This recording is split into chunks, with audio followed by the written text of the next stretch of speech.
Bismillahirrahmanirrahim. Assalamualaikum warahmatullahi wabarakatuh. Ya, perkenalkan kami dari kelompok 1 HK22D akan mempresentasikan tentang tema makalah yaitu pendidikan Pancasila dan kewarganegaraan Pancasila dalam arus sejarah bangsa Indonesia. Dalam makalah atau presentasi ini tentunya kami akan membahas tentang mendalami atau menjelaskan secara luas dan secara umum tentang Pancasila dalam arus sejarah bangsa Indonesia. Dari presentasi ini perkenalkan terlebih dahulu, saya Rudi Setiawan dan di sebelah saya ya, saya Ibnu Hiban dari HK22D. Saya Angga Elvanda. Saya Afgan. Saya Lutfi Noval Febrian dari HK22D. Perkenalkan, nama saya Redi Setiawan dari kelas HK22D. Terima kasih dari rekan-rekan kami sudah memperkenalkan dan saya langsung saja membacakan tentang langsung ke tema makalah yaitu tentang latar belakang. Ya, saya akan membacakan tentang latar belakang Pancasila merupakan dasar negara Indonesia. Pancasila dalam sejarah perjalanan bangsa Indonesia bukan suatu yang baru, melainkan sudah lama dikenal sebagai bagian dalam nilai budaya kehidupan bangsa Indonesia. Kemudian nilai-nilai tersebut dirumuskan sebagai dasar negara Indonesia, artinya Pancasila digali dan berasal dari nilai-nilai pandangan hidup masyarakat Indonesia sejak zaman dahulu. Wilayah-wilayah di Nusantara ini mempunyai beberapa nilai yang dipegang teguh oleh masyarakatnya. Nilai-nilai Pancasila berdasarkan teori-teori kausalitas yang diperkenalkan Noto Negoro. Kausa materialis, kausa formalis, kausa efisien, kausa finalis. Merupakan penyebab lahirnya negara dan munculnya permasalahan mendera Indonesia. Memperlihatkan terlalu tergerusnya nilai-nilai Pancasila dalam kehidupan bermasyarakat, berbangsa, dan bernegara. Urgensi pendidikan Pancasila di perguruan tinggi yaitu agar mahasiswa tidak tercebur dari akar budayanya sendiri dan agar mahasiswi atau mahasiswa memiliki pedoman atau kaidah penuntun dalam berpikir dan bertindak dalam kehidupan sehari-hari dengan berlandasan nilai-nilai Pancasila.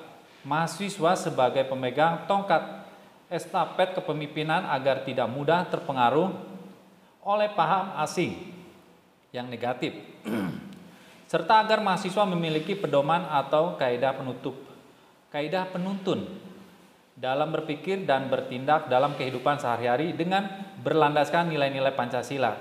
Ya, untuk selanjutnya makalah ini akan dibacakan oleh rekan saya yaitu Ibnu ya. Silakan Kang Ibnu. Oke, di sini saya akan melanjutkan presentasi PPT dari Pak Rudi. Saya akan menjelaskan tentang perkembangan sejarah dan arus perkembangan Pancasila. Jauh sebelum periode pengusulan Pancasila, cikal bakal munculnya ideologi bangsa itu diawali dengan lahirnya rasa nasionalisme yang menjadi pembuka ke pintu gerbang kemerdekaan bangsa Indonesia. Ahli sejarah Sartono Kardirjo sebagaimana dikutip oleh Mokhtar Pabotinggi dalam artikelnya yang berjudul Pancasila sebagai modal rasionalitas politik menengarai bahwa benih nasionalisme sudah tertanam kuat dalam gerakan perhimpunan Indonesia yang sangat menekankan solidaritas dan kesatuan bangsa. Perhimpunan Indonesia menghimbau agar segenap suku bangsa bersatu teguh menghadapi penjajah dan keterjajahan. Kemudian disusul lahirnya Sumpah Pemuda 28 Oktober 1928 merupakan momen-momen perumusan diri bagi bangsa Indonesia. Kesemuanya itu merupakan modal politik awal yang sudah dimiliki tokoh-tokoh pergerakan sehingga sidang-sidang maraton BPUPKI yang difasilitasi Laksamana Maeda tidak sedikit pun ada intervensi dari pihak penjajah Jepang. Para peserta sidang BPUPKI ditunjuk secara adil bukan hanya atas dasar konstitusi, melainkan juga atas dasar integritas dan rekam jejak di dalam konstitusi masing-masing. Oleh karena itu, Pabot Tinggi menegaskan bahwa diktum John Stuart Mill atas Cass R. Sunstein tentang keniscayaan mengumpulkan the best means atau the best karakter yang dimiliki suatu bangsa, terutama di saat bangsa tersebut hendak membicarakan masalah-masalah kenegaraan tertinggi, sudah terpenuhi. Dengan munculnya ideologi bangsa itu diawali dengan lahirnya rasa nasionalisme yang menjadi pembuka pintu gerbang kemerdekaan bangsa Indonesia. Ahli sejarah Sartono Kardirjo, sebagaimana yang dikutip oleh Mokhtar Pabot Tinggi dalam artikelnya yang berjudul Pancasila sebagai Modal Rasionalitas Politik, menengarai bahwa benih nasionalisme sudah mulai tertanam kuat dalam gerakan perhimpunan Indonesia yang sangat menekankan solidaritas dan kesatuan bangsa. Perhimpunan Indonesia mengimbau agar segenap suku bangsa bersatu teguh menghadapi penjajah dan keterjajahan. Kemudian disusul lahirnya Sumpah Pemuda 28 Oktober 1928. Ya. Selanjutnya presentasi ini akan dilanjutkan oleh saudara Angga. Oke, saya akan melanjutkan presentasi dari saudara Ibnu. Perlu diketahui bahwa perumusan Pancasila itu pada awalnya dilakukan dalam sidang BPUPKI pertama yang dilaksanakan pada tanggal 29 Mei sampai 1 Juni 94. BPUPKI dibentuk oleh pemerintah pendudukan Jepang pada tanggal 29 April 94 dengan jumlah anggota 60 orang. Badan ini diketuai oleh Dr. Rajiman Widyodiningrat yang didampingi oleh 2 ketua muda atau wakil ketua, yaitu Raden Panji Suroso dan Ichibang Sae, orang Jepang. BPUPKI dilantik oleh Letjen Kumakichi Harada, Panglima Tentara ke-16 Jepang di Jakarta pada tanggal 28 Mei 45. Sehari setelah dilantik, 29 Mei 45, dimulailah sidang yang pertama dengan materi pokok pembicaraan calon dasar negara. Dalam sidang BPUPKI menampilkan beberapa tokoh pembicara, yaitu Mr. Muhammad Yamin, Insinyur Soekarno, Bagus Hadikusumo, Mr. Supomo.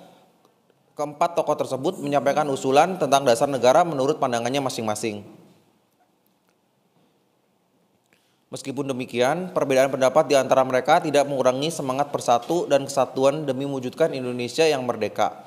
Sikap toleransi yang berkembang di kalangan para pendiri negara seperti ini yang dimaksud seharusnya perlu diwariskan kepada generasi berikut, termasuk kita. Salah seorang pengusul calon dasar negara dalam bidang BPUPKI adalah Insinyur Soekarno yang berpidato pada tanggal 1 Juni 1945. Pada hari itu, Insinyur Soekarno menyampaikan 5 butir gagasan tentang negara sebagai berikut. Yang pertama, nasionalisme atau kebangsaan Indonesia. Yang kedua, internasionalisme atau perikemanusiaan. Yang ketiga, mufakat atau demokrasi. Yang keempat, kesejahteraan sosial. Yang kelima,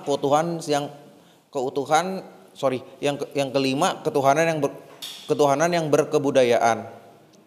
Berdasarkan catatan sejarah, 5 butir gagasan Insinyur Soekarno diberi nama Pancasila. Selanjutnya, Soekarno juga mengusulkan jika seandainya peserta sidang tidak menyukai angka 5, maka ia menawarkan angka 3, yaitu Trisula yang terdiri dari sosionasionalisme, sosiodemokrasi, dan ketuhanan yang Maha Esa. Soekarno akhirnya juga menawarkan angka 1, yaitu Eka Sila yang berisi asas gotong royong. Sejarah mencatat bahwa pidato lisan Soekarno inilah yang kemudian hari diterbitkan oleh Kementerian Penerangan Republik Indonesia dalam bentuk buku yang berjudul Lahirnya Pancasila 1947. Presentasi selanjutnya akan dilanjutkan oleh saudara Afgan. Oke, saya akan mempresentasikan peran dan fungsi Pancasila pada era sekarang dalam kehidupan berbangsa dan bermasyarakat. Poin pertama yaitu Pancasila sebagai kepribadian bangsa, menunjukkan kepribadian bangsa Indonesia yang dapat dibedakan dengan bangsa lain. Pancasila sebagai dasar negara, mengatur pemerintahan negara atau penyelenggara negara. Poin ketiga yaitu Pancasila sebagai pandangan hidup bangsa. Pancasila diamalkan dalam kehidupan sehari-hari. Yang poin keempat adalah Pancasila sebagai cita-cita dan tujuan bangsa. Terus fungsi Pancasila. Poin pertama yaitu pengaturan tatanan hidup masyarakat. Poin kedua, alat pemersatu bangsa. Poin ketiga, pedoman bagi segala kegiatan masyarakat. Poin keempat, jiwa dan kepribadian masyarakat Indonesia. Poin kelima, alat untuk keamanan dan kemakmuran bersama untuk bangsa Indonesia. Selanjutnya akan dilanjutkan oleh Pak Lutfi. Periode perumusan Pancasila. Pada 10 sampai 16 Juli 1945 disetujui naskah awal yaitu pembukaan hukum dasar dikenal dengan nama Piagam Jakarta, merupakan naskah awal pernyataan kemerdekaan Indonesia.